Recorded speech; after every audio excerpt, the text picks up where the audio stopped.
নমস্কার, সুগন্ধাস কিচেনে তোমাদের সবাইকে স্বাগত। আজকে তোমাদের জন্য আমি নিয়ে এসেছি চিকেন ভর্তার রেসিপি।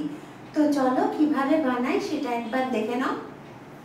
এসো তাহলে এই চিকেন ভর্তা বানাতে আমাদের কি কি ইনগ্রেডিয়েন্টস লাগে আর আমরা কিভাবে বানাই সেটা একবার দেখে নাও।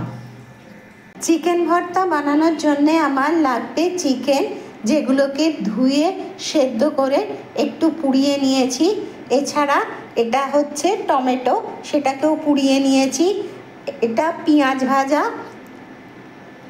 এই বাটিটার মধ্যে রয়েছে রসুন ভাজা।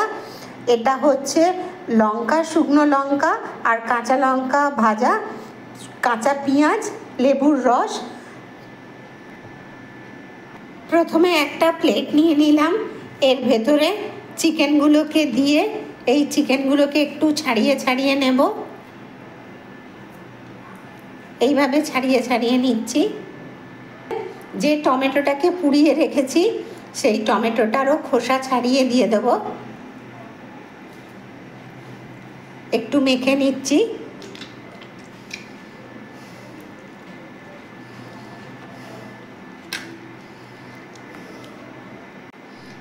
এবার কাঁচা লঙ্কা আর শুকনো লঙ্কাটাকে একটু মেখে নেব।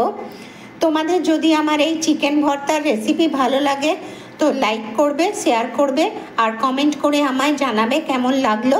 আর আমার চ্যানেলকে সাবস্ক্রাইব করবে। সাবস্ক্রাইব করার পর যে ছোট্ট বেল আইকনটা আছে ওটা ক্লিক করে দেবে, তাহলে যে কোনো রান্নায় দিই না কেন সবার আগে তোমার কাছে চলে যাবে। এবার পেঁয়াজ কুচিটা দিচ্ছি, তার সাথে রসুন ভাজাটা দিলাম, কাঁচা পেঁয়াজ দিলাম, অল্প নুন দিলাম। যেহেতু সেদ্ধ করার সময় নুন দিয়েছিলাম তাই এখন অল্পই দিলাম। একবার টেস্টটা দেখে নিয়ে তারপর আবার যদি লাগে দেব। আগে হাতে করে সব মেখে নেব।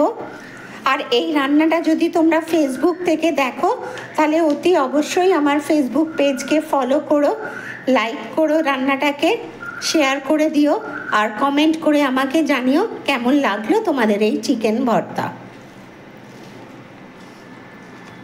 এর সাথে এবার লেবুর রসটা দিয়ে দিলাম, দিয়ে এটাকেও ভালো করে মেখে নেব। চিকেন ভর্তা আমার রেডি। এবারে এটা পরিবেশন করো।